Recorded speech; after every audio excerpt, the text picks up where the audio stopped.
20 may 2025 yıl Urgenç merkezi Dekkan Bazara soyulan öküzüne.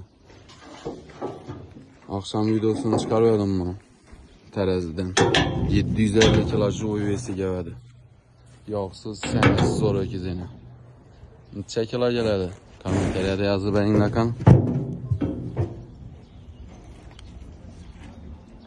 Azı xuda xalasa yanına koşup soyuladığın kişiyenerek öküz gel atır. Ertarak gelse ondan çıkarıp hemen kuşkananın özünden öküzünü görsətib. Sonra öküzlerden gel atır, içinden xalanın soya verdi.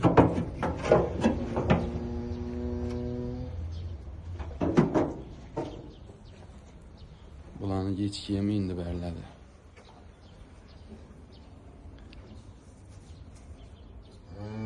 Buxaradan gələn öküzlər bu ikisi kaldı ki.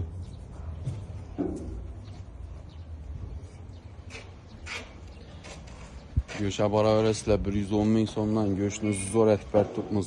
Bugün bir tonla 150 kilo göş gitti. 110 bin sondan göş. Göşünü kavrgasyon ekbilen zor etberemiz.